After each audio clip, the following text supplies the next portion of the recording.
না থাক, তোকে খাইয়ে দিতে হবে না, তুই তোর খাবার খা ভাই। ও আজ একাই খাক, ওকে তো একা খেতে শিখতে হবে নাকি? একদিন হাতে খেলে কিছুই হবে না। প্রিয়ন্তী বেগমের কথায় তারা ফাটা বেলুনের মতো চুপসে যায়। তৌহিদ খানার কথা বাড়ায় না। তুর্য এক মনে খেয়েই যাচ্ছে। তাকে দেখে মনে হচ্ছে এখানে সে ছাড়া আর কেউ নেই। তারার পাতে প্রিয়ন্তী বেগম মাংস দেয়, দেশি মুরগি। তারা ভোতা মুখ করে ভাত মাখাতে থাকে, কিন্তু তারার ভাত মাখানো দেখে তো মনে হচ্ছে না সে ভাত মাখাচ্ছে। এক সেকেন্ডেই চারপাশ ভাত ফেলে ভরে ফেলেছে সে। প্রিয়ন্তী বেগম সহ তারার কাণ্ডে সকলেই হতাশার নিঃশ্বাস ফেলে। এই মেয়েকে দিয়ে যদি একটা কাজ হয়, কথায় আছে না, বাড়ির আদরের দুলালি হলে যা হয় আর কি। ভাইয়ের নয়নমণি, 3 মায়ের নয়নমণি, আর 4 বাবার আদরের দুলালি। কখনো তাকে কষ্ট করে ভাত তুলে নিজে খেতে হয়নি। তারা ভোতা মুখ করে ভাত ছড়িয়ে ছিটিয়ে খেতে থাকে। তুর্য এক পলক তাকায় সেদিকে। তাজার বোনের কাণ্ডে না থাকতে পেরে বলে ওঠে, আর নিজের হাতে তোকে খেতে হবে না, আমার পাশে এসে বস, আমি তোকে আমার কাছ থেকে খাইয়ে দিচ্ছি। তাজের কথা বলতে দেরি, তারা এক লাফ দিয়ে তাজের কাছে যেতে দেরি হয়নি। দৌড়ে গিয়ে খুশিতে গদগদ হয়ে বসে পড়ে তাজের পাশে। তারার কাণ্ডে সকলেই মুচকি হাসে। তাজ তারার মুখে ভাতের লোকমাটা তুলে দিতে দিতে বলে ওঠে, তুই কবে একটু বড় হবি বলতে পারিস? তোর বয়স 18+, এখন অব্দি হাতে তুলে ভাত খেতে পারিস না। বিয়ের পর যখন শ্বশুরবাড়ি চলে যাবে তখন কি করবি শুনি? তখন তোকে কে এইভাবে হাতে তুলে খেয়ে দেবে? আমরা তো আর থাকবো না সেখানে, তাই না? তাজের কথা শুনে তারা ভাত চিবাতে চিবাতে সোজাসাপটা উত্তর দেয়, কেন? তখন আমার বর আমায় খাইয়ে দেবে। তারার কথায় তুর্য এক নজর তাকায় তারার দিকে। তারার কথায় আকাশ পাশ থেকে ফোড়ন কেটে বলে ওঠে, আর যদি তোর জামাই বউ পিটাই তখন কি করবি? আকাশের কথা শুনে তারা তেতে বলে ওঠে, মোটেও না, আমার বর আমাকে মোটেও পেটাবে না, বরং ভালোবাসবে, আদর করবে, আমাকে খাইয়ে দেবে। তারার কথায় সবাই মুচকি হাসে। আকাশ ফের ফোড়ন কেটে বলে ওঠে, তোর জামাই তো তোর জন্য বইসা আছে, তোরে 3 বেলা খাওয়া দেওয়ার জন্য। এমন জামাই আজকাল পাওয়া যায় না, বুঝলি? তোকে ভাবতে হবে না আমার জামাইকে নিয়ে, সেটা ভাবার জন্য আমি আছি। আকাশ আরো কিছু বলতে যাবে, তার আগে হামিদ খান আকাশকে থামিয়ে দিয়ে বলে ওঠে, আকাশ, মেয়েটার পেছনে কেন লাগছিস বলতো?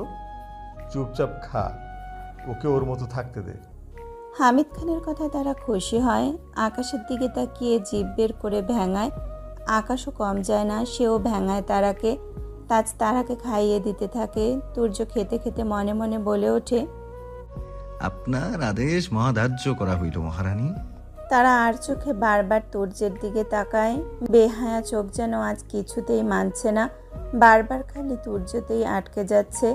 তারা এবার বেশ ক্ষিপ্ত নিজের এমন বেহায়াপনার কাছে। তারা এবার তাজকে বলে ওঠে, আর খাবো না দা ভাই, পেট ভরে গেছে। তারার কথা শুনে তাজ বলে ওঠে, এটা বললে হয় না বনু, আর একটু খা। তারা আকুল কণ্ঠে বলে ওঠে, আমি আর খেতে পারবো না দা ভাই। তারার অনুরোধ কণ্ঠ শুনে তাজ আর তারাকে জোর করে না, পানি এগিয়ে দেয় তারার দিকে। তারা খেয়ে উঠে দাঁড়িয়ে প্রিয়ন্তী বেগমের উদ্দেশ্যে বলে ওঠে, আমি গেলাম আম্মু। প্রিয়ন্তী বেগম সম্মতি জানায়। তারা আর কথা না বাড়িয়ে চলে যায় নিজের ঘরের দিকে। যাওয়ার সময় একবার পেছন ফিরে তাকায়, দেখে তুর্য এক মনে খাবার খাচ্ছে। সেটা দেখে তারার বেশ বিরক্ত লাগে। সে মুখ বাঁকিয়ে বলে ওঠে, ঢং দেখে আর বাঁচি না, এমন ভাব করছে যেন তার আশেপাশে কেউ নেই, সে একাই আছে যত সব। বলেই তারা মুখ ভেঙচি কেটে চলে যায়। কিন্তু বোকা তারা তো আর জানে না ওই চোখ জোড়া যে তাতেই সীমাবদ্ধ। তারা চলে যেতেই প্রিয়ন্তী বেগম তারার এঁটো খাবারের প্লেট নিয়ে যেতে লাগলে তুর্য বাঁধসেতে বলে ওঠে, এটা কোথায় নিয়ে যাচ্ছ ছোট মা? তুর্যের কথা শুনে প্রিয়ন্তী বেগম বলে ওঠে, এই তো ফেলে দিয়ে আসতে যাচ্ছি। তুর্য প্রিয়ন্তী বেগমের কথা শুনে বলে ওঠে, তার প্রয়োজন নেই, আমার পাতে দিয়ে দাও, শুধু শুধু খাবারগুলো নষ্ট করার কোনো প্রয়োজন নেই। তুর্যের কথায় সবাই এক পলক চায় তার দিকে। প্রিয়ন্তী বেগম বাদশেদে বলে ওঠে, তা কি করে হয়? এই খাবারটা তো এঁটো খাবার, আমি তোকে অন্য খাবার দিচ্ছি। তুর্য সোজাসাপটা গম্ভীর কণ্ঠে বলে ওঠে, তার প্রয়োজন নেই। আমার খাবার অপচয় করা পছন্দ নয়।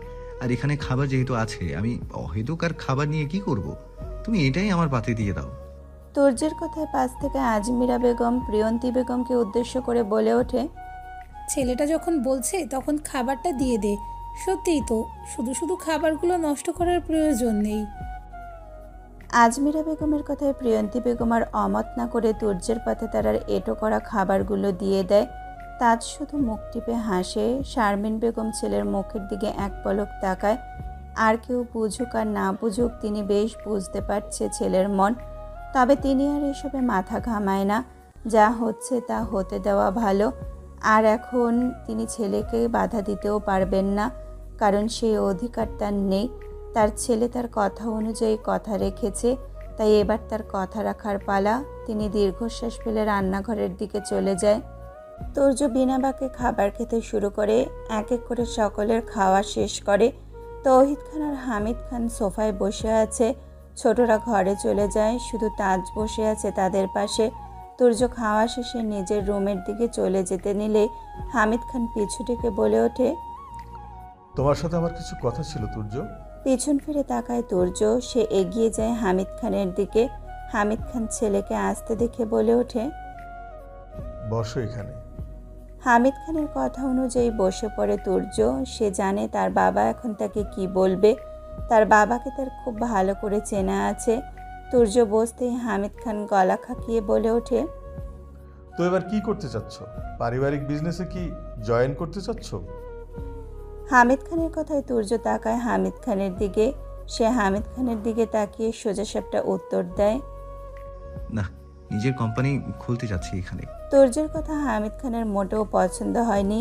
তিনি তুর্যের উদ্দেশ্যে বলে ওঠে, নিজের বাবার বিজনেস রেখে নতুন করে কেন কোম্পানি খুলতে যাচ্ছ? আর তাছাড়া তোমার তো কানাডায় কোম্পানি আছে, তাহলে আবার কেন খুলতে চাচ্ছ? আমারও বয়স হয়েছে, আমি একা একা সবটা সামাল দিতে পারি না। সামলাতে পারি না। ইমরানের কোম্পানি তাজ চালাচ্ছে, হাসানের কোম্পানি আর কিছুদিন পর আকাশ চালাবে। তুমি আমার একমাত্র ছেলে, আমারও তো ইচ্ছে থাকতে পারে, তাই না? তাছাড়া আমি বা আর কতদিন সামলাতে পারবো? বয়স হচ্ছে আমারও তো ইচ্ছে করে সব কিছু ছেলের হাতে তুলে দিয়ে একটু কাজ থেকে মুক্তি পেতে। তুর্য হামিদ খানের কথা মন দিয়ে শুনল। রান্নাঘর থেকে তিন বউ দাঁড়িয়ে দাঁড়িয়ে সবটাই শুনছে। তৌহিদ খান বাবা ছেলের মাঝে কথা বলতে চায় না, তাই তিনি চুপ করে আছেন। তাজও তাই ভাইয়ের উত্তরের জন্য অপেক্ষা করে আছে। তুর্য হামিদ খানের দিকে তাকিয়ে বলে ওঠে, ওকে, প্রবলেম নেই। কাল থেকে আমি জয়েন করছি তোমার অফিসে। তুর্যের কথায় হামিদ খান বেশ খুশি হন। বলতে গেলে সকলেই বেশ খুশি হয়।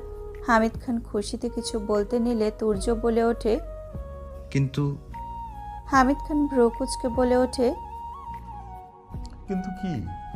কিন্তু আমি নিজের কোম্পানিটাও খুলতে চাই এখানে। আপনি চিন্তা করবেন না, আমার কোম্পানির পাশাপাশি আপনার কোম্পানিও আমি চালাবো। আমার সমস্যা নেই, এবার আমি উঠি। বলেই তুর্য আর কাউকে কোনো কথা বলার সুযোগ না দিয়ে হনহন করে চলে যায়। হামিদ খান বড্ড বিরক্ত ছেলের ওপর। কিভাবে যে এই ছেলেকে জন্ম দিয়েছে কে জানে, তিনি ভেবেই পায় না। তার মতো একজন শান্তশিষ্ট মানুষের ঘরে এমন ঘাটতারা রাগী ছেলে কি করে জন্ম নিল, কিছু বলার সুযোগটাও দিল না তাকে। হামিদ খান দীর্ঘশ্বাস ফেলে। রাত 2:30। তারাকুঞ্জে সকলেই এখন গভীর ঘুমে আচ্ছন্ন। তুর্য তারার ঘরে প্রবেশ করে তার কিছুতেই ঘুম আসছিল না। বারবার তার বেপরোয়া মনটা একটিবার তার বাবুইকে দেখার তৃষ্ণায় মেতে উঠেছিল। তুর্য আর না পেরে চলে আসে তারার রুমে। দরজাটা সে খোলাই পায়, যার কারণে তার ঢুকতে অসুবিধা হয় না। যদিও তারার রুমের দরজা খোলা পেয়ে সে অবাক হয় কিছুটা। তুর্য দরজা খুলে দেখে পুরো রুমে লাইটের আলো রয়েছে। লাইটটা জ্বালানো দেখে তুর্য আরও কিছুটা অবাক হয়। পর মুহূর্তে ভেবে নেয় হয়তো তারা লাইট অফ করতে ভুলে গেছে বা ভয় পায় অন্ধকারে। তুর্যের চোখ যায় বিছানায় শুয়ে থাকা রমণীর উপর। গুটিসুটি হয়ে শুয়ে আছে। তুর্য দরজাটা লাগিয়ে দেয় ভেতর থেকে। রুমের লাইটটা অফ করে দেয়। মুহূর্তেই পুরো রুমটা অন্ধকার হয়ে পড়ে। তবে ব্যালকনি থেকে চাঁদের আলো রুমে এসে পড়ছে। আজ জ্যোৎস্না রাত। চাঁদের আলো পুরো রুম অন্ধকার থেকে কিছুটা আলোয় পরিণত হয়েছে। তুর্য এগিয়ে যায় তার মনহরণীর কাছে। চাঁদের আলো এসে পড়েছে তারার মুখে। তুর্য তারার পাশে গিয়ে বসে পড়ে। এক দৃষ্টিতে তাকিয়ে থাকে তার মায়াবিনীর মুখের পানে, যেন তার 1000 বছরের তৃষ্ণা মেটাচ্ছে চোখের। তুর্য তারার কপালে পড়ে থাকা বেবি হেয়ারগুলো একটু তারার দিকে ঝুঁকে ফু দিয়ে সরিয়ে দিয়ে তুর্য মোহনীয় কণ্ঠে বলে ওঠে, চাঁদের আলো তোকে দেখে হিংসায় পড়বে বাবুই, যদি জানি তুই এভাবে ঘুমিয়ে থাকিস। বলেই থামে তুর্য। তুর্য তার প্যান্টের পকেট থেকে একটা বক্স বের করে। বক্সটা খুলতেই খুব সুন্দর একজোড়া ডায়মন্ডের সাদা পাথরের ছোট্ট ঝুমকো বের করে, আর একজোড়া ডায়মন্ডের পায়ের নূপুর। অসম্ভব সুন্দর, দেখেই মনে হচ্ছে এই নূপুর সহজে পাওয়া যায় না। বেশ মোটা নূপুরগুলো, প্রতিটা পাথরগুলো ডায়মন্ডের। তুর্য ঝুমকো জোড়া আগে তুলে নিয়ে হাতে তারার দিকে ঝুঁকে পড়ে। তুর্য হাতে ঝুমকো জোড়াগুলো নিয়ে কানে স্পর্শ করতেই চমকে ওঠে তুর্য। তারার কান অসম্ভব গরম। তুর্য এবার খেয়াল করলো তারা কেমন কাঁপছে। তুর্য বেশ চমকায়। এখন তো শীতের দিন নয় যে তারা শীতে কাঁপবে, তা বেশ বৃষ্টি হলেও এতটাও ঠান্ডা নয়। তুর্য কিছু না ভেবেই তড়িঘড়ি করে তারার কপালে হাত রাখে। সঙ্গে সঙ্গে তুর্য চমকে ওঠে। তারার পুরো শরীর জ্বরে পড়ে যাচ্ছে। তারাকে এ অবস্থায় দেখে তুর্য পাগল প্রায়। তুর্য জুয়েলারি বক্স বেডের পাশে টেবিলটার ওপর রেখে দেয়। তারাকে শীতে কাঁপতে দেখে বর্ষা থেকে উঠে তড়িঘড়ি করে চলে যায় কাবার্ডের কাছে। কাবার্ড খুলে মোটা একটা কম্বল বের করে তড়িঘড়ি করে তারার কাছে যায়। কম্বলের ভাঁজ খুলে তারার শরীরে জড়িয়ে দেয়। শরীরে গরম কিছু উপস্থাপনা করতে পেরে তারা সেটা শরীরে ভালো করে জড়িয়ে নেয় ঘুমের ঘোরে। কিন্তু তারার এতেও যেন শীত মানাচ্ছে না। তুর্য তারার কপালে হাত রাখে। প্রচণ্ড জ্বর শরীরে। তুর্যের এবার মাথাটা গরম হয়ে যায়। তুর্য তারার দিকে তাকিয়ে দাঁতে দাঁত চেপে বলে ওঠে, নাচতে নাচতে গিয়েছে বৃষ্টিতে ভিজতে, এখন তার ফলস্বরূপ ভুগছে জ্বরে। মন চাচ্ছে এখন তোরে আছাড় মারি, যেন সারা জীবনের জন্য বৃষ্টিতে ভেজার সব খুঁজে দেয় ফাজিল মেয়ে। বলেই তুর্যর আগে ফুঁসতে থাকে। সে তাকায় তারার দিকে। তারার অবস্থা বেহাল। তুর্য আপাতত তার রাগটাকে দমিয়ে রাখে। তড়িঘড়ি করে ওয়াশরুম থেকে মগ ভরে পানি আনে। পকেট থেকে তার ব্যবহার করা রুমালটি বের করে গিয়ে বসে তারার পাশে। রুমাল ভিজিয়ে কপালে রাখে তারার। পরপর কয়েকবার ভেজা রুমাল তারার কপালে রাখে। তুর্য হঠাৎ খেয়াল করে তারা কিছু বলছে বিড়বিড় করে। তুর্যের কৌতূহল জাগে কি বলছে তা শোনার জন্য। তুর্য নিজের কানটা এগিয়ে নিয়ে যায় তারার মুখের কাছে কি বলছে তা শোনার জন্য। তখনই তারা ফের বিড়বিড় করে বলে ওঠে, তোমরা কেউ আমার কথা বিশ্বাস করছো না তো বোম্মা। তোমরা আমার তুর্য ভাইয়াকে আমার কাছে এনে দাও। আমি আমার তুর্য ভাইয়াকে বললে তুর্য ভাইয়া আমার কথা বিশ্বাস করবে। তোমরা আমার তুর্য ভাইয়াকে আমার কাছে এনে দাও। তুর্য শীতল চোখে তাকায় তারার দিকে। বেশ অবাক হয় তুর্য। তারার দিকে তাকিয়ে শীতল কণ্ঠে বলে ওঠে, কি বলার কথা বলছে তারা আমায়? কি বিশ্বাস করতে বলছে? তুর্যের মনে হাজারটা প্রশ্ন ঘুরতে থাকে।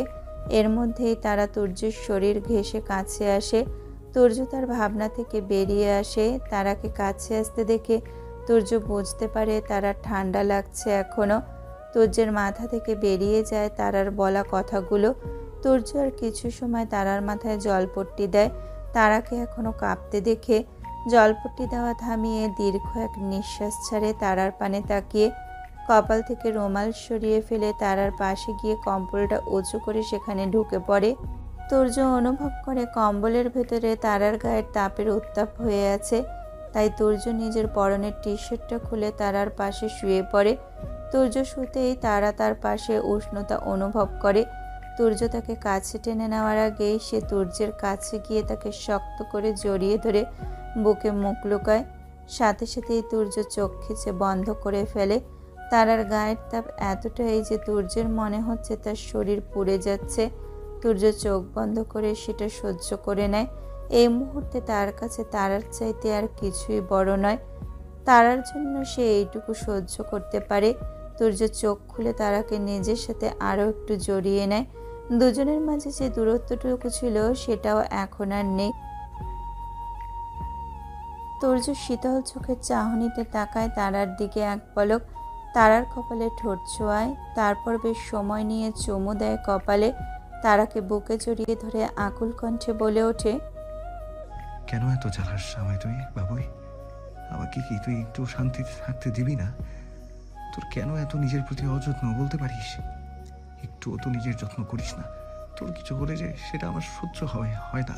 ওর কষ্টতে আমার বুকের ভেতরটা যন্ত্রণায় ফেটে যায়। তোর কিছু হলে তুই যত না কষ্ট পাস, তার থেকে দ্বিগুণ কষ্ট যে আমি পাই। তুই যদি আমার ব্যথাটা অনুভব করতে পারতি বাবুই, তাহলে হয়তো নিজের প্রতি এত অযত্ন করতি না, নিজের খেয়াল রাখতি। কবে তুই বুঝবি আমায়, একটু বলতে পারিস? শেষ কথাগুলো বলার সাথে সাথেই তুর্যের চোখের কার্নিশ বেয়ে পানি গড়িয়ে পড়ে দুফোঁটা। তুর্য ফের তারার কপালে চুমু খেয়ে শক্ত করে তাকে বুকে জড়িয়ে ধরে বুকের মাঝে। আজ তুর্যের বুকের শূন্যতাটা পূর্ণতায় রূপ নিয়েছে। বুকের বাঁ পাশের ব্যথাটা আজ তার সেরে গেছে। আজ তার ব্যথার ঔষধ যে তার কাছেই রয়েছে। আজ তার বুকের মাঝে ঠাঁই নিয়েছে তার প্রেয়সী। 14 বছরের বুকের ব্যথা আজ তার সেরে গেছে। 14 বছরের নির্ঘুমে কাটানো ছেলেটা আজ পরম শান্তিতে চোখ বুজে নিয়েছে, বুকে তার প্রেয়সীকে আগলে নিয়েছে। চারপাশে নিস্তব্ধতা বিরাজ করছে, কোনো সারা শব্দ নেই। চারপাশে শুধু নিস্তব্ধতা, শুধু কানে ভেসে আসছে ঝিঝি পোকার ডাক আর কুকুরের ঘেউ ঘেউ শব্দ। মধ্যরাত, আকাশ আজ পুরো পরিষ্কার। বৃষ্টি হবার ফলে আকাশের মেঘ আজ কেটে গেছে, পুরো আকাশ আজ পরিষ্কার। জোছানা রাত চাঁদের আলোয় চারপাশ পুলকিত করে রেখেছে। আর আজ এই জোছনা রাতের আলোয় ঠাঁই নিয়েছে দুজন ভালোবাসার মানুষ, যারা এখন দুজন দুজনকে জড়িয়ে ধরে শান্তিতে ঘুমাচ্ছে। জোছনা রাতের আলোতে কেউ কেউ তার ভালোবাসার মানুষের সাথে জোছনা বিলাস করছে, তো কেউ কেউ ভালোবাসার মানুষের হাত ধরে হাঁটছে, তো কেউ আবার গভীর ঘুমে তলিয়ে আছে, কারো আবার নির্ঘুম রাত্রি পার করছে, কারো চোখের পানিতে বালিশ ভিজছে, তো কেউ আবার তুর্য তারার মতো করে ভালোবাসার মানুষকে বুকে আগলে নিয়ে ঘুমে তলিয়ে আছে। ভোরের ফোঁটা প্রথম আলো ব্যালকনি বেয়ে রুমে প্রবেশ করতে ঘুম ছুটে যায় তুর্যের। পিটপিট করে তাকায় সে, চোখ খুলে বুঝতে পারে তার বুকে ভারী কিছু অনুভব করে। তুর্য ঘুমো ঘুমো চোখে তাকায়, সেখানে তাকিয়ে দেখতে পায় সে আর কেউ না, তারই প্রেয়সী। তুর্য দেখে তারা তাকে আষ্টপৃষ্টে জড়িয়ে আছে। তুর্যের মনে পড়ে যায় কালকের কথা। তুর্যের ঠোঁটের কোণে ফুটে ওঠে তৃপ্তির হাসি। তুর্য খুব সাবধানে তারাকে বুক থেকে নামিয়ে বালিশে শোয়ায়, তারপর তারার উপরে ঝুঁকে কপালে চুমু খায়, এক এক করে কপালে, দু গালে, নাকে, থুতনিতে, সর্বশেষে তারার ঠোঁটে শব্দ করে চুমু খায়। হাত বাড়িয়ে কপালে হাত রাখে, জ্বর কমে গেছে, হালকা হালকা আছে। তুর্য তারার মুখ পানে তাকিয়ে আদুরে কণ্ঠে বলে ওঠে, আমার বাবুই, খুব ভালোবাসি তোকে, খুব। বলেই তুর্য তারার নাকে নাক ঘষে। তারা কিছুটা নড়ে চড়ে আবার ঘুমিয়ে পড়ে। তুর্য মুচকি হাসে, দেওয়াল ঘড়ির দিকে তাকাতেই দেখে 5টা বাজে। তুর্য শোয়া থেকে উঠে পড়ে। এখান থেকে এখন যেতে হবে, না হলে কারো চোখে পড়ে যাবে। যদিও কারো চোখে পড়লে তার কোনো কিছু যায় আসে না, তবে এই মুহূর্তে সে চায় না কারো চোখে পড়ুক, কারণ তারাকে যে সে এত তাড়াতাড়ি আপন করে নেবে না। তুর্যের চোখ যায় টেবিলে পড়ে থাকা বক্সের দিকে। তুর্য তো ভুলেই গিয়েছিল এগুলোর কথা। তুর্য বক্সটা হাতে নিয়ে ঝুমকোগুলো খুব যত্ন সহকারে তারার কানে পরিয়ে দেয়, তারপর উঠে তারার পায়ের কাছে চলে যায়। পায়ে নূপুর জোড়া পরিয়ে দিয়ে শব্দ করে দুপায়ে চুমু খায়। বেশ মানিয়েছে নূপুর জোড়া ফর্সা পায়ে। তুর্য উঠে দাঁড়ায়, বিছানার থেকে তার টি শার্টটা নিয়ে পরে নেয় শরীরে। তারপর তারার পাশে আরও কিছু সময় বসে যাবার সময় তারার কপালে চুমু খেয়ে খুব সাবধানে রুম থেকে বেরিয়ে নিজের রুমে চলে যায়। তুর্য রুমে গিয়ে তাজকে ফোন লাগায়। তারার গায়ে এখনো জ্বর আছে, ওকে মেডিসিন খাওয়াতে হবে। তুর্য তাজের নাম্বার বের করে ফোন দেয়।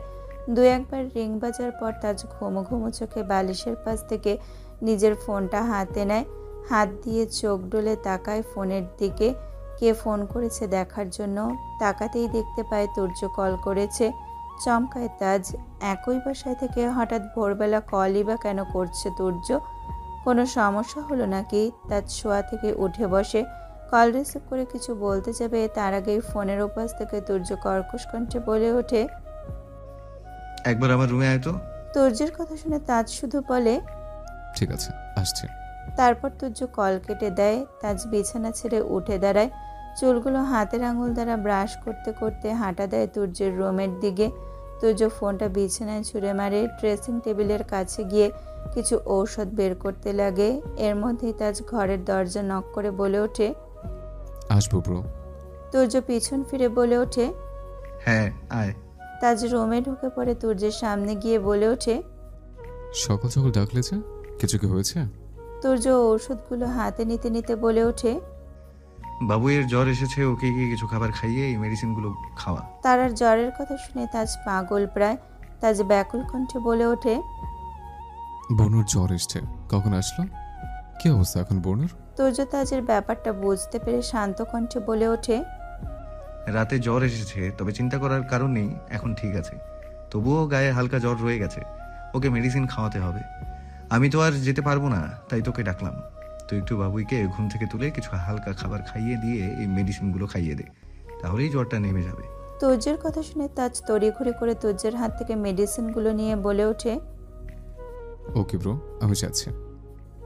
বলেই তাজের এক মুহূর্ত সেখানে দাঁড়ায় না, এক প্রকার ছুটে যায় তারার রুমের দিকে।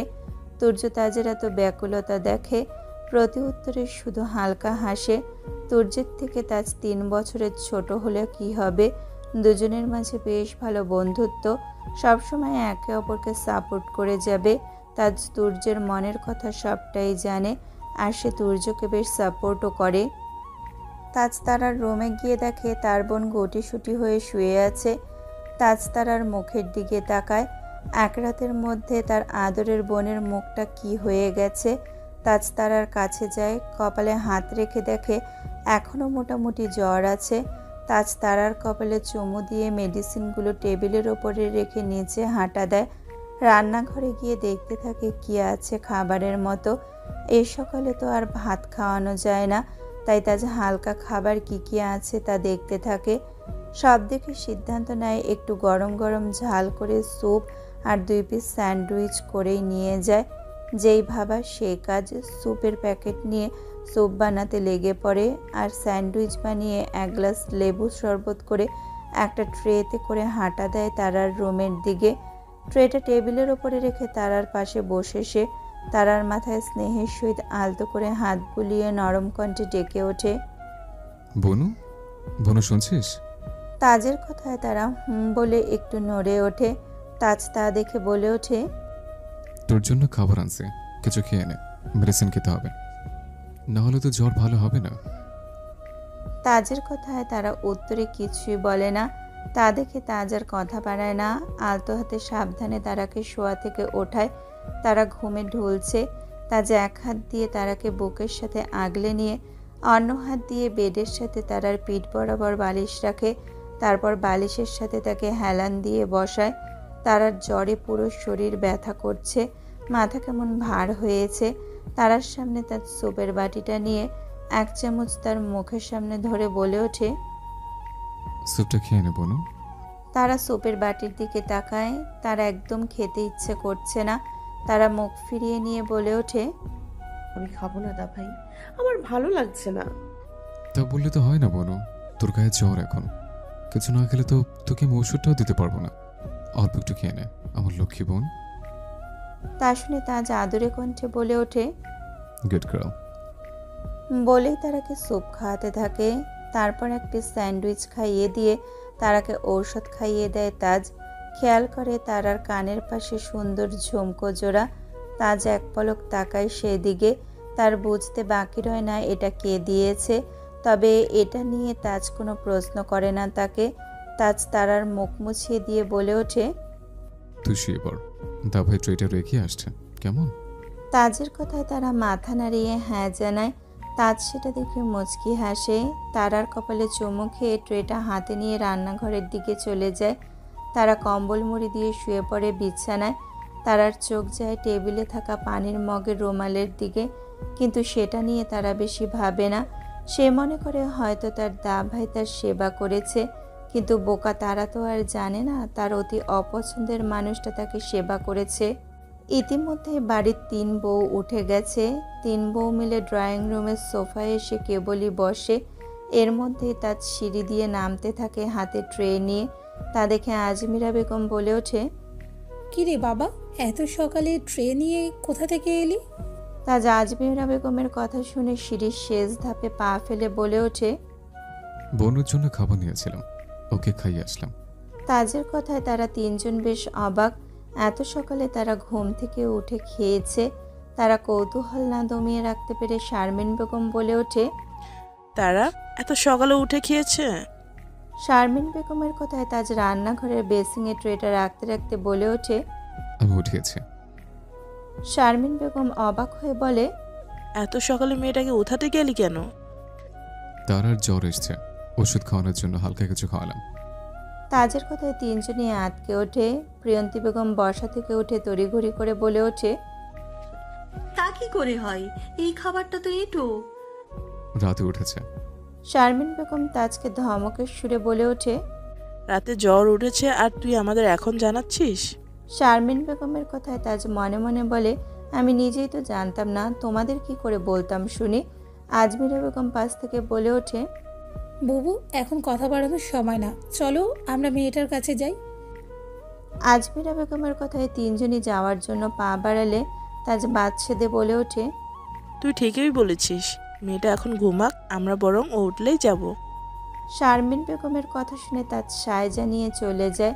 প্রিয়ন্তী বেগম কেমন উসখুস করছে। একমাত্র মেয়ের জ্বর শুনে তার মন মানছে না। শারমিন বেগম সেটা বুঝতে পেরে প্রিয়ন্তী বেগমকে সান্ত্বনা দিয়ে বলে ওঠে, চিন্তা করিস না, তারা ঠিক হয়ে যাবে। দেখলি না, তাজ বলল তারা এখন একটু ঠিক আছে, আমরা বরং পরে ওর সাথে দেখা করে নেব। শারমিন বেগমের কথায় প্রিয়ন্তী বেগম শুধু প্রতি উত্তরে মাথা নাড়িয়ে সায়জা নেয়। মায়ের মন বলে কথা, মেয়ে অসুস্থ শুনে তার আর কিছুই ভালো লাগছে না। দুপুর 2টা। ইতিমধ্যেই সকলেই জেনে গেছে তারার জ্বর এসেছে। হামিদ খান আর তৌহিদ খান পাগল হয়ে গিয়েছিল প্রায়। তারা ঘুম থেকে উঠে 12টা নাগাদ। সেই থেকে বেচারির অবস্থা বেহাল। বাড়ির সবাই তাকে একটু পরপর জিজ্ঞেস করছে কেমন লাগছে, আগের চেয়ে ঠিক লাগছে কিনা, কিছু খাবে কিনা। আজমিরা বেগম তো তার এক ধাপ উপরে গিয়ে জ্বরের মুখে যা যা খাওয়া যায় তা সব করে আনে। তারাকে সবগুলো থেকে খাওয়ায়, না খেলেই চোখ রাঙানো ফ্রি। তারা শুধু অসহায় হয়ে তাজের মুখের দিকে তাকিয়ে থাকতো। তাজের হাতে কিছুই করার নেই, এইসব ব্যাপারে সে কথা বলতে পারবে না। কথা বললেই তাকে বাড়ির 3 বউ মিলে বকে তার 14 গোষ্ঠী উদ্ধার করে ফেলবে। আজকেও বাড়ি থেকে বের হয়নি। তুর্যের আজ অফিস জয়েন করার কথা থাকলেও সে আজ যায়নি। তারা অসুস্থ বলে যদি সকালে তারার রুম থেকে আসার পর আর তারার রুমের দিকে পা বাড়ায়নি, সে নিজের ঘরেই বসে আছে। তাজের কাছ থেকে তারার খোঁজ নিচ্ছে কিছু সময় পর পর। তারা আজ কলেজ যায়নি দেখে তার ফ্রেন্ডরা কল করে। শারমিন বেগমের কাছে কল করে জানতে পারে তারার জ্বর। ব্যাস হয়ে গেল। সবকটা তৎক্ষণাৎ রওনা হয় তারাকুঞ্জের উদ্দেশ্যে। সবগুলো দল বেঁধে উপস্থিত হয় তারাকুঞ্জে। দারোয়ান তাদেরকে দেখেই গেট খুলে দেয়। মাঝে মাঝে আসা যাওয়া চলে তাদের তারাকুঞ্জে, যার ফলে তাদের বেশি সমস্যা হয় না ঢুকতে। তারাকুঞ্জে তারা নিজ ঘরে বসে আছে, তার সাথে বসে আছে আজমিরা বেগম। ড্রয়িং রুমে বসে আছে তৌহিদ খান, শারমিন বেগম ও প্রিয়ন্তী বেগম। রাতের রান্নার সব কিছু তৈরি করে রাখছে। মাগরিবের আজান দিলেই নামাজ পড়ে রান্নায় লেগে পড়বে তারা সেই উদ্দেশ্যে। তাজ সোফায় বসে আছে ল্যাপটপ নিয়ে, ইমেল করে কোম্পানিতে মেল পাঠাচ্ছে। ছোটরা সবাই বসে তৌহিদ খানের সঙ্গে গল্প করতে ব্যস্ত। মাঝে মাঝে তাদের মাঝে কথা বলার মাঝখানে হাসির রোল পড়ে যাচ্ছে। হামিদ খান এই মুহূর্তে বাসায় নেই, তিনি বাজারে গেছেন। তারা কিছু সময় আগে বলেছে তার দই খেতে বেশ ইচ্ছে করছে। সেই শুনে হামিদ খান নিজেই বাজারে যায়, কোনো সার্ভেন্টকে না পাঠিয়ে। নিজ হাতে বেছে বেছে তার মেয়ের জন্য সেরা দইটাই বেছে আনবেন বলে। আর তুর্য, সে তো নিজের ঘরে, তার আবার এত কোলাহল পছন্দ নয়। সকলে যখন গল্পে মেতে তখন বাড়ির ভেতর প্রবেশ করে তারার ফ্রেন্ডরা। দরজার কাছে দাঁড়িয়ে থেকে তিথি বলে ওঠে, আসবো মামুনি। তিথির কথায় সকলেই তাকায় তার দিকে। তারার ফ্রেন্ড শারমিন বেগম ও প্রিয়ন্তী বেগম আজমিরা বেগমকে মামনি বলেই ডাকে। তাজ ল্যাপটপ থেকে চোখ সরিয়ে তাকায় সেই দিকে। তিথি তাজের দিকে তাকায়, দুইজনের এক নজর চোখাচোখি হয়ে যায়। তিথি মুচকি হাসে তাজের দিকে তাকিয়ে। তাজ প্রতি উত্তরে জোরপূর্বক একটা হাসি দিয়ে আবার ল্যাপটপে মনোযোগ দেয়, যেটা তিথির একদমই পছন্দ হয় না। রান্নাঘর থেকে শারমিন বেগম কাজ ফেলে তাদের দিকে আস্তে আস্তে বলে ওঠে, আরে তোরা আয়, আরে তোরা আয় আয় ভেতরে আয়। তোদের আবার এই বাড়িতে ঢুকতে অনুমতি লাগে নাকি? শারমিন বেগমের কথায় সকলে মুচকি হেসে বাড়ির ভেতরে প্রবেশ করে। ফারদিন শারমিন বেগমের গলা জড়িয়ে ধরে বলে ওঠে, সুইটহার্ট, তুমি কেমন আছো? তুমি দেখছি দিন দিন খুব সুন্দর হয়ে যাচ্ছ। আঙ্কেল মনে হয় তোমার প্রেমে হাবুডুবু খেতে খেতেই তার পেট ভরে যায়। ফারদিনের কথায় সকলেই মুখ টিপে হাসে। শারমিন বেগম ফারদিনের কথা শুনে ফারদিনের কান টেনে বলে ওঠে, বড্ড পেকেছিস তাই না? ফারদিন ব্যথায় আহ শব্দ করে বলে ওঠে, কি করছো সুইটহার্ট? আমার লাগছে তো, আমার কান ছিঁড়ে যাবে। পরে আর তোমার এই ছেলেকে কোনো মেয়ে বিয়ে করতে যাবে না। ফারদিনের কথায় সকলে হেসে ওঠে। শারমিন বেগম কানটা আরো জোরে টেনে দিয়ে বলে ওঠে, এই বয়স কত তোর শুনি? সবে তো মাত্র কলেজে উঠলি, এখনই বিয়ে করার জন্য পাগল হয়ে গেছিস? শারমিন বেগমের কথা শুনে পাশ থেকে তনি বলে ওঠে, দাও দাও মামুনি, আরো জোরে কানটা টেনে দাও, পারলে কানটা ছিঁড়ে ফেলো। সারাদিন পড়াশোনা বাদ দিয়ে খালি বিয়ে করে। তনির কথা শুনে ফারদিন তেতে বলে ওঠে, খুব মজা লাগছে না? একবার খালি ছাড়া পাই, তারপর দেখাচ্ছি মজা তোকে। আহ! এই তুই কি করবি শুনি?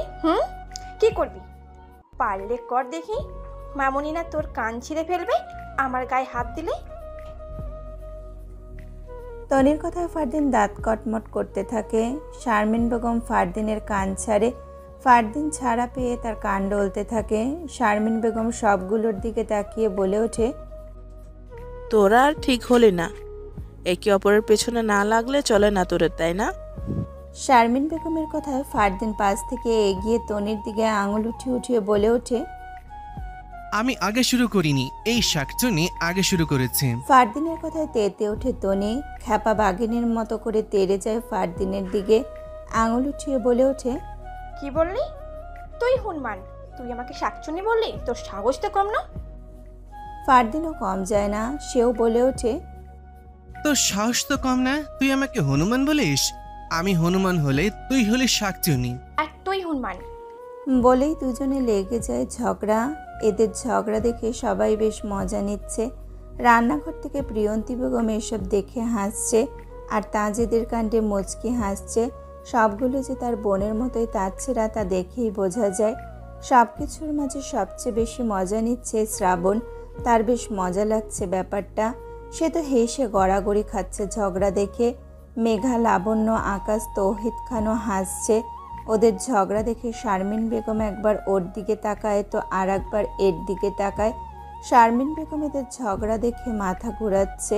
তিনি এইবার দুইটার মাঝখানে গিয়ে ধমক দিয়ে বলে ওঠে, এই চুপ কর, একদম চুপ কর, আর একটা কথাও যেন আমি না শুনি।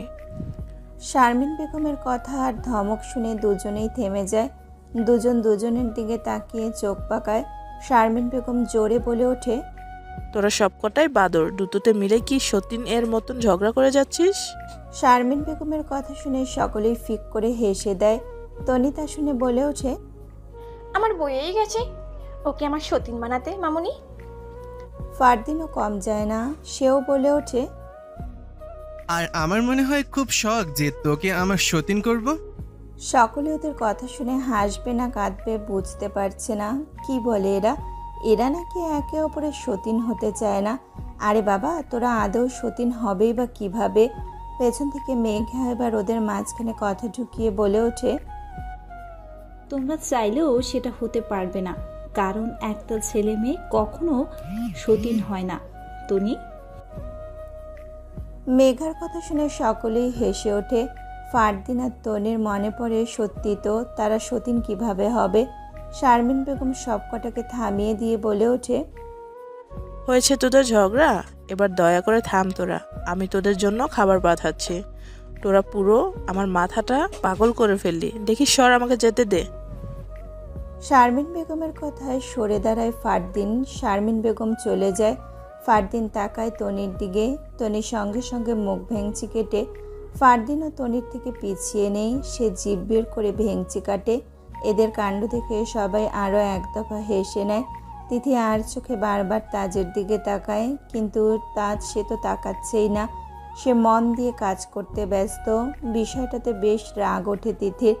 মুখ ভেঙচি কেটে মনে মনে বলে ওঠে, কি ঢং, সারাদিন কি এত কাজ করে কে জানে, একটু তাকাতেও পারে না, অসহ্য লোক একটা। বলেই থামে তিথি। তৌহিদ খান সকলের উদ্দেশ্যে বলে ওঠে, তোমরা দাঁড়িয়ে কেন আছো, বসো এখানে। তৌহিদ খানের কথায় সকলেই মুচকি হেসে সোফায় এসে বসে। তিথি তৌহিদ খানের উদ্দেশ্যে বলে ওঠে, আপনি কেমন আছেন আঙ্কেল? তিথির কথায় তাকায় তৌহিদ খান। তার দিকে তাকিয়ে মুচকি হেসে উত্তর দেয়, এই তো মা, আছি আলহামদুলিল্লাহ। তুমি কেমন আছো? তিথিও মুচকি হেসে উত্তর দেয়, আলহামদুলিল্লাহ ভালো আঙ্কেল। বলেই আরও কিছু কথা বলে দুজনে। তৌহিদ খানের বেশ পছন্দ তিথিকে। বেশ কয়েকবার তার সাথে কথাও হয়েছে। তার কাছে তিথিকে বেশ লেগেছে। তিথিকে দেখলে তার মনে এক অদ্ভুত অনুভূতির দেখা মিলে। তিথিকে কেন জানি দেখলেই তার মনে হয় তার সেই হারিয়ে যাওয়া মানুষটির কথা। অদ্ভুতভাবে তিথির সাথে কিছুটা মিল পায় তার সেই নারীর। তিনি একবার সন্দেহের বশে তিথির কাছে তার মায়ের নাম জানতে চায়, কিন্তু তিথির মুখ থেকে তার মায়ের নাম শুনে সে বুঝতে পারে তার হৃদয় থেকে হারিয়ে যাওয়া সেই নারীটির সাথে তিথির কোনো সম্পর্ক নেই। তবুও তৌহিদ খান তিথিকে বড্ড ভালোবাসে, নিজের মেয়ে হিসাবেই মানে তাকে। তিথিও তাই তৌহিদ খানকে সে তার বাবার মতোই দেখে। বেশ কিছু সময় সকলের সাথে কথা বলে এবার ওরা উঠে চলে যায় তারার রুমের দিকে। তারা বেডের সাথে হেলান দিয়ে মুখ ভোঁতা করে বসে আছে। তার কারণ হলো আজমিরা বেগম একটু আগেই তাকে এক গাদা ফল খাইয়ে দিয়ে গেছে এবং যাওয়ার সময় বলে গেছে একদম রুম থেকে না বের হতে। তারার বড্ড রাগ উঠছে এই মুহূর্তে। তখনই রুমে হুড়মুড় করে ঢুকে পড়ে ওর অতিথিরা। তারা তাকায় দরজার দিকে। তিথিদের দেখে তারার মুখে হাসি ফোটে। খুশিতে গদগদ হয়ে বলে ওঠে, তোরা হঠাৎ এখানে কখন এলি? মাহিরা তারার কাছে এসে ঝটপট উত্তর দিয়ে বলে ওঠে, এসেছি অনেকক্ষণ হয়েছে। তারা আর কিছু বলতে যাবে তার আগে তিথি বলে ওঠে, তা তোর শরীর কেমন আছে, জ্বর কমেছে? তিথির কথা শুনে তারার আর বুঝতে বাকি রয় না হঠাৎ তার বাড়িতে এদের হানা কেন। তারা তিথির দিকে তাকিয়ে বলে ওঠে, এখন ঠিক আছি আগে থেকে। তারা কথা বলার মাঝখানে তনির চোখ যায় তারার কানের দিকে। তনি এক প্রকার ছুটে এসে তারার কানে হাত দিয়ে বলে ওঠে, ওয়াও, কি সুন্দর রে এর ঝুমকোগুলো, কবে কিনেছিস রে? দেখে তো মনে হচ্ছে ডায়মন্ডের। তনির কথায় তারা ভ্রু কুচকায়। সকলেই তারার দিকে তাকায়। তারা তনির কথায় কানে হাত দেয়, দেখে সত্যি সত্যি তার কানে দুল দেওয়া। তারা বরাবর আয়নার দিকে তাকায়, দেখে সত্যি খুব সুন্দর ঝুমকো জোড়া, সাদা পাথরের, সব সময় পরার মতো। তারা বেশ অবাক হয়। তারা জানা মতে কাল রাতে ঘুমানোর আগ অবধি তো তার কানে কিছুই ছিল না, তাহলে আজ এলো কিভাবে? তারা তনির দিকে তাকিয়ে অবাক কণ্ঠে বলে ওঠে, আমিও তো বুঝতে পারছি না। আমি তো মাত্রই তুই বলার পর দেখলাম, কাল রাতেও তো শোয়ার আগে আমার কানে কিছুই ছিল না। তারার কথা শুনে তনি অবিশ্বাস্য কণ্ঠে বলে ওঠে, তাহলে কিভাবে এলো তোর কানে? তারা তনির কথা শুনে ভাবতে লাগে, সত্যি তো, কোথা থেকে এলো কানের দুলটা? পর মুহূর্তে তারা মনে করে হয়তো বাড়ির কেউ তাকে পরিয়ে দিয়েছে। তারা এটা বলতে মুখ খুলতে যাবে, তার আগে মাঝখান দিয়ে ফারদিন বলে ওঠে। ফারদিনের কথা যেন তনির গায়ে কাটার মতো ফুটলো। তনি তেতে বলে ওঠে, আরে বাবা, হয়তো আঙ্কেলরা বা তাজ ভাইও তো দিতে পারে নাকি? তখন থেকে গোয়েন্দাদের মতন প্রশ্ন করে যাচ্ছ, যত সব। এই তোর কি সমস্যা রে? তুই সব সময় আমার কথা বলার মাঝখানে তোর এই লম্বা নাকটা ঢোকাস কেন? কি বললি তুই? আমি কথার মাঝে নাক ঢুকাই? আর তুই যে কথার মাঝে নাক কান হাত ঢুকিয়ে দিস। কি বললি তুই, হনুমানের বাচ্চা? আমি কথার মাঝে নাক কান হাত ঢুকিয়ে দিই? এই শাকচুনির বাচ্চা, একদম ওসব ফালতু নামে আমায় ডাকবি না, সম্মান দিয়ে কথা বল। ফারদিনের কথায় তনি তাচ্ছিলের হাসি হেসে বলে ওঠে, আসছে আমার সম্মানিত ব্যক্তি রে, যে ওরে আমার সম্মান করতে হবে। তিথি, মাহিরা, তারা, শ্রাবন্তী এদের কাহিনী দেখছে আর ওরা ঝগড়া করছে। ওদের আবার ঝগড়া দেখতে ভালোই লাগে, তাই ওরা ঝগড়াটা মিস করতে চায় না। তাই আরাম করে বসে পড়ে বিছানায়। তারপর ওদের দিকে ফিরে গালে হাত দিয়ে বসে সিনেমা দেখার মতো করে দেখা শুরু করে। এমনভাবে দেখছে যেন পলক ফেললেই সিনটা মিস করে ফেলবে। তনির কথা শুনে ফারদিন বলে ওঠে, তুই এত ঝগড়াটে দেখেই তোর কপালে কোনো ছেলে জোটে না, আর আমার মনে হয় আর কোনোদিন জুটবেও না। আর এখন তো আমি তোকে অভিশাপ দিলাম, তোর কপালে যাতে ল্যাংড়া, কানা, বুইড়া, ফকির, পেতর এসব জোটে। এবার তনি বেশ ক্ষেপে গেছে, তার আত্মসম্মানে যেন কথা লেগেছে। তনি খ্যাপা বাঘিনীর মতো বলে ওঠে, তবে আজকে তোর হচ্ছে। বলেই ঝাঁপিয়ে পড়ে ফারদিনের ওপর। ফারদিনের চুল দু হাতে মুঠোয় নিয়ে জোরে জোরে টানতে থাকে। এদিকে ফারদিন বাছারা তো ব্যথায় জোরে জোরে বলে ওঠে, এই শাকচুন্নি, ছাড়তে বলছি না। তনি চুল টানতে টানতে দাঁতে দাঁত চেপে বলে ওঠে, তবে রে আজকে তোর হচ্ছে না, ছাড়বো না।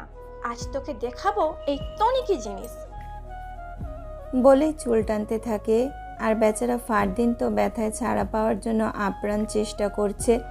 এদিকে তারা, মাহিরা, তিথি, শ্রাবন্তী হেসে পুরো গড়াগড়ি খাচ্ছে এদের কাহিনী দেখে। তারা তো এত হাসছে যে সে তার পেট চেপে ধরে রেখেছে। হাসতে হাসতে তার পেটে ব্যথা করছে আর বিছানায় ঢুলে ঢুলে পড়ছে। আর এইদিকে দুটোই মিলে যুদ্ধ করছে।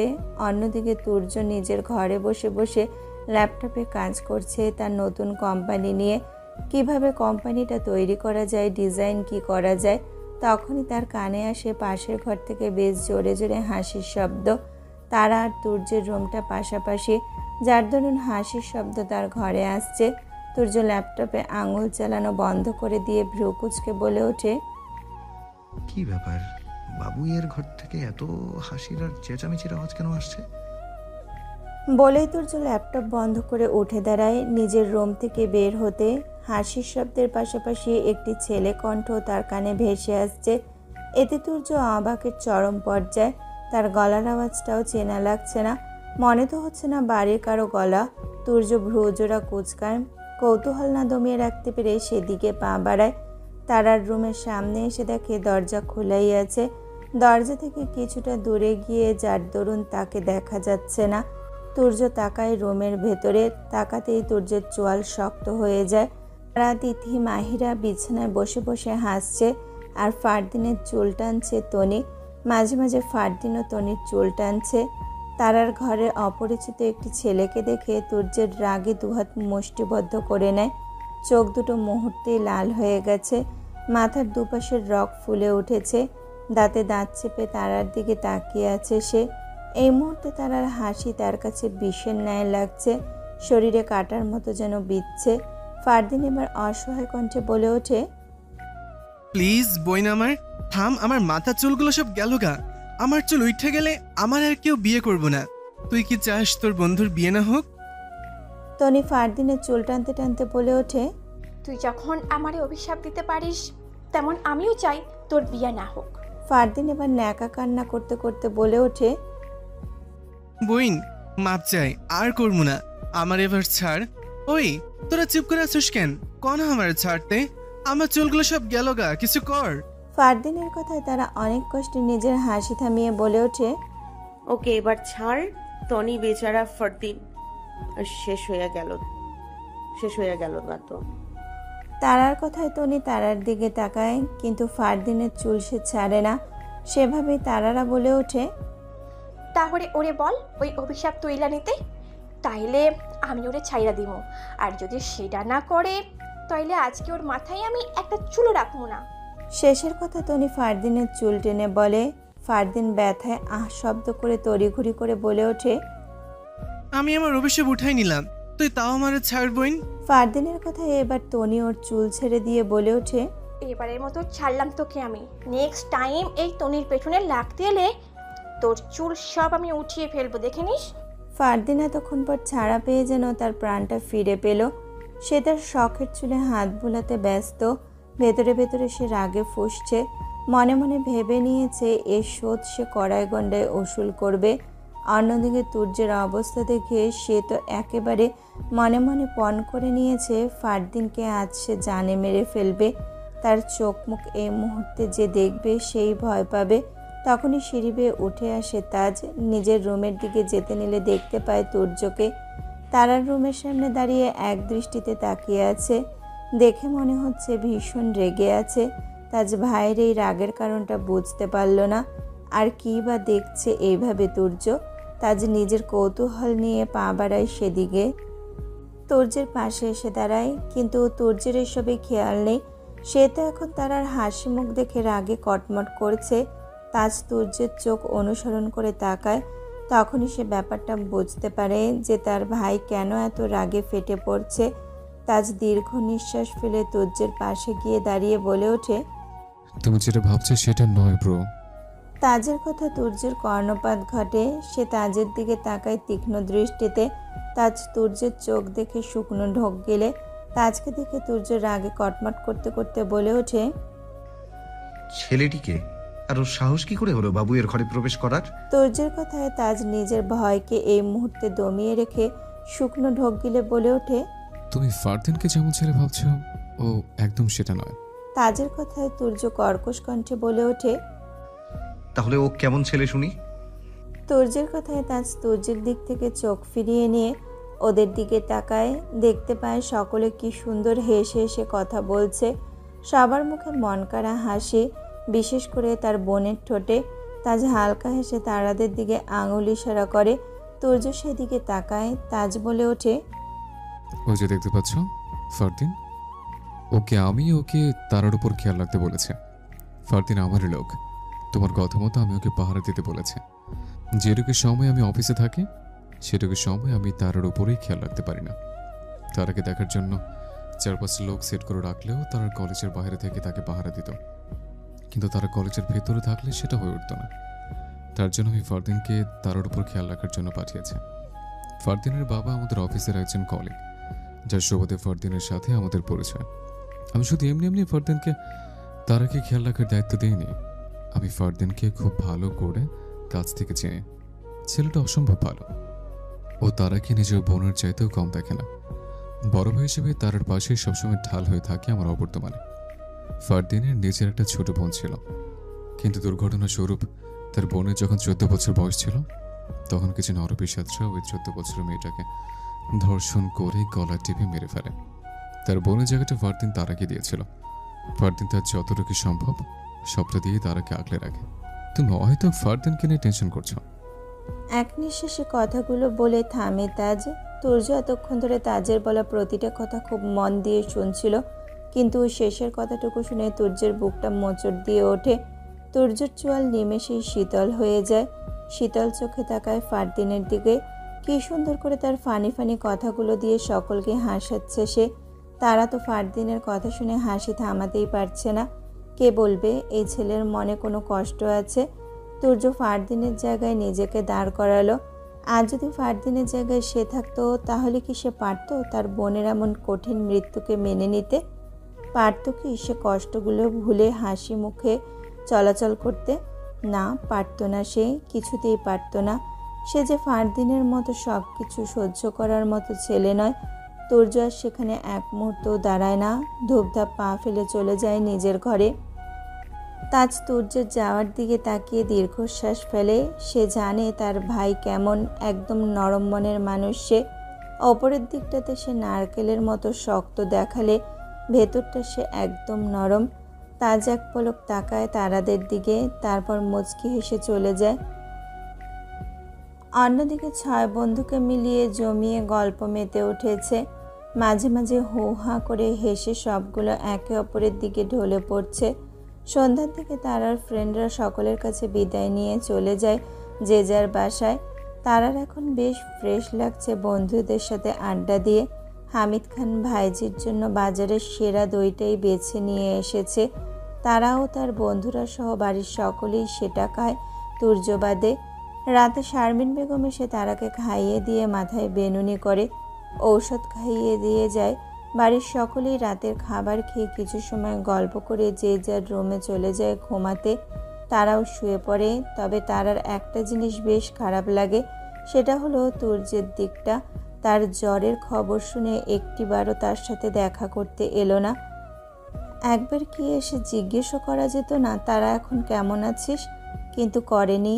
যা ভেবে তার ছোট্ট হৃদয়খানা বিষাদে পরিণত হয়। বেশ অভিমান করে তুর্য নামের মানুষটার ওপর, কিন্তু সে তো আর জানে না সারা রাত তার সেবা করেছে সেই মানুষটি। শেষ রাতে তাকে বুকে আগলে নিয়ে ঘুমিয়েছে। যদি সে জানতো তাহলে হয়তো তুর্যের প্রতি তার এই রাগ অভিমানটা কখনোই জায়গা করে নিতে পারত না। ইতিমধ্যেই তারা তার পায়ের নূপুরগুলো খেয়াল করে তার বেশ ভালো লাগে। এই নিয়ে সে তাজকে জিজ্ঞেস করলে তাজ বলে সে দিয়েছে, তাই তারা আর কথা বাড়ায় না।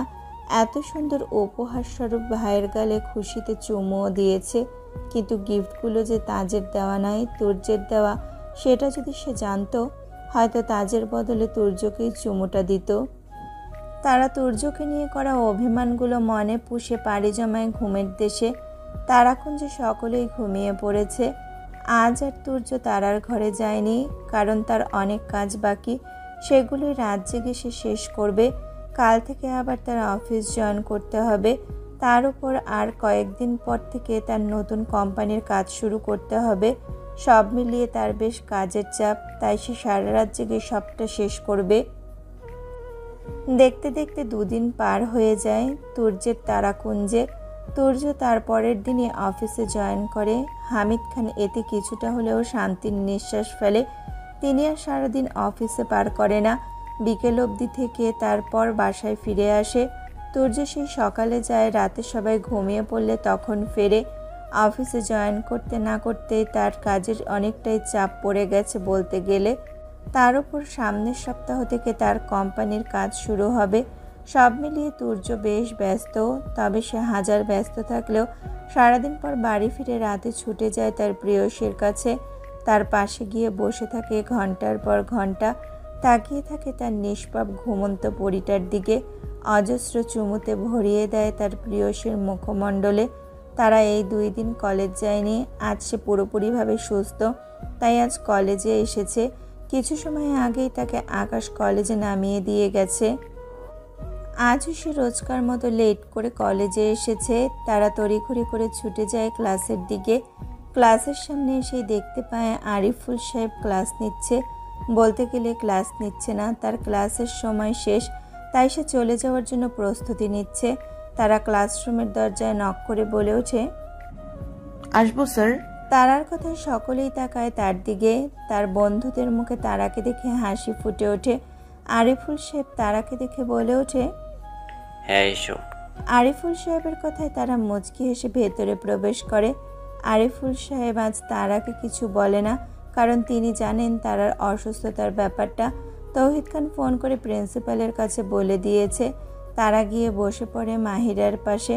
তারা বসতেই তিথি ফিসফিস করে বলে ওঠে, কিরে কেমন আছিস এখন? জ্বর কমেছে তোর? তুই আসবি যে বললি না তো আমাদের? তিথির কথায় তারা কিঞ্চিত হেসে বলে ওঠে, আমি ভালো আছি, আর বাসায় ভালো লাগছিল না। 2 দিন বাসায় থেকে আমার অবস্থা পুরো শেষ, তাই আজকে কলেজে চলে এসেছি। তারার কথায় তিথি মুচকি হাসে।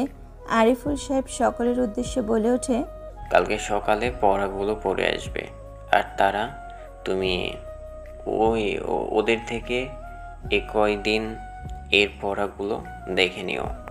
তারা আরিফুল সাহেবের কথা শুনে মাথা নাড়ায়। তারা তো ইচ্ছে করছিল মুখের ওপরে বলে দিতে, আমি কি এখানে পড়তে এসেছি নাকি? বাড়িতে সময় কাটে না, তাই আমি এসেছি। কিন্তু আফসোস, সেটা সে বলতে পারল না। মনের কথা মনেই রেখে দিল। আরিফুল সাহেব বেরিয়ে যায় ক্লাস থেকে। তারপর অন্য টিচার এসে ক্লাস করতে শুরু করে। পরপর টানা 3টা ক্লাস করে সকলেই ক্লান্ত হয়ে বেরিয়ে গিয়ে বসে ক্যান্টিনে। এই মুহূর্তে আগে পেট ভরা দরকার তাদের, তারপর সব কিছু। সকলেই একটা টেবিলে বসে পড়ে। ফারদিন চেয়ারে বসে চিল্লিয়ে বলে ওঠে, মামা আমাদের টেবিলে তাড়াতাড়ি খাবার দাও। ফারদিনের কথায় ক্যান্টিনের মামা তার পান খাওয়া 32 পেটি দাঁত বের করে হেসে বলে ওঠে, যা আছে তাই পাঠিয়ে দাও। ফারদিনের কথায় পুনরায় মামা দাঁত বের করে হাসে। তারা অলস ভঙ্গিতে চেয়ারের সাথে হেলান দিয়ে বসে আছে। শ্রাবন্তী আর ফারদিন বসে বসে ফোন স্ক্রল করছে। মাহিরা আর তনি, তিথি তারার মতোই করে চেয়ারে গা এলিয়ে দিয়ে বসে আছে। কিছুক্ষণ পর টেবিলে খাবার আসতেই তারা লাফ দিয়ে সোজা হয়ে বসে। তাড়াতাড়ি করে বার্গারের একটা পিস তুলে নিয়ে কামড় বসায়। সকলেই খেতে শুরু করে। তিথি খেতে খেতে বলে ওঠে, কি লেভেলের যে আমার খিদে পেয়েছিল জানিস না, আর একটু হলে আমি মরেই যেতাম। তিথির কথাটা শুনে শ্রাবন্তী বলে ওঠে, আমারও একই অবস্থা। এত সময় ক্লাস করলে খিদে পাবারই কথা। আর টিচারগুলো হয়েছে, একবার ক্লাস করতে শুরু করলে থামার নামই নেয় না। শ্রাবন্তীর কথায় সকলেই হ্যাঁতে হ্যাঁ মেলায়। তারা ওদের কথা এখনো কানেও নিচ্ছে না। সে তো আপন মনে একবার বার্গারের পিসে কামড় দিচ্ছে, আর একবার কোল্ড ড্রিঙ্কের বোতলে চুমুক দিচ্ছে। তারার মতো ফারদিনও তাই, সেও খেয়ে যাচ্ছে। আপাতত সেই পাগল ছাগলের সাথে আজাইরা বক বক করতে চায় না, তাই সে খাচ্ছে আর ফোন স্ক্রল করছে। খাবার শেষে সবাই বেশ কিছু সময় আড্ডা দিয়ে ক্যান্টিন থেকে বেরিয়ে আসে। এবার তাদের বাসায় যাওয়ার পালা। সকলেই গেটের কাছে এসে দাঁড়িয়ে আছে, তার কারণ এখনও আজ তারাকে নিতে গাড়ি আসেনি। তারাকে রেখে ওরা যেতেও পারবে না, তাই তারার গাড়ির আসার জন্য সকলেই অপেক্ষা করছে। গল্প করেই তারা সময় পার করছে, কিন্তু না, বেশ অনেকটা সময় পার হয়ে যায়, কিন্তু তারাকে নিতে আজ কোনো গাড়ি আসেনি। তা দেখে ফারদিন বলে ওঠে, কিরে, আজ তোকে নিতে কেউ আসছে না কেন? ফারদিনের কথায় তারা রাস্তার দিকে তাকিয়ে বলে ওঠে, আমিও তো বুঝতে পারছি না কেউ আসছে না কেন আজ। পাশ থেকে তিথি বলে ওঠে, হয়তো রাস্তায় জ্যামে আটকে গেছে। আমরা বরং আর কিছু সময় অপেক্ষা করি, যদি কেউ নিতে না আসে তাহলে ফারু তোকে দিয়ে আসো। তিথির কথায় তারা শুধু মাথা নাড়ায়। তার আরও কিছু সময় তারা অপেক্ষা করতে থাকে। তাদের অপেক্ষার মাঝেই হঠাৎ তাদের সামনে বিশাল বড় একটি ব্লু রঙের মার্সিডিজ এসে থামে। সকলেই তাকায় সেদিকে। কে এসেছে দেখার জন্য তারা তাকিয়ে আছে, দেখার জন্য কে গাড়িতে। তখনই গাড়ির দরজা ঠেলে হিরোদের মতো করে বেরিয়ে আসে তুর্য। তারা তুর্যকে দেখে তার চোখ বড় বড় করে ফেলে। একেবারে স্যুট বুট গেটআপে তাদের দিকেই আসছে তুর্য। ধূসর রঙের শার্ট আর কালো প্যান্ট, গলায় কালো রঙের টাই একেবারে লুজ করে বাঁধা, শার্টের দুটো বোতামও খোলা রয়েছে তার। তারা এক দৃষ্টিতে তাকিয়েই আছে তুর্যের দিকে। আজ দ্বিতীয়বারের মতো আবার ক্রাশ খেলো সে তুর্যের ওপর। কি সুন্দর লাগছে আজ তুর্য ভাইকে। তারা তো মনে মনে ভাবে, এই ছেলে কী খেয়ে এত ফর্সা হয়েছে, শরীরে কি কিছু ব্যবহার করে নাকি। তারা বেহায়ের মতো তাকিয়ে আছে, সাথে শ্রাবন্তী, মাহিরা, তনিও হাঁ করে তাকিয়ে আছে তুর্যের দিকে। এত সুন্দর একটা ছেলে তাদের কাছে আসছে, ওহ, ভাবা যায়।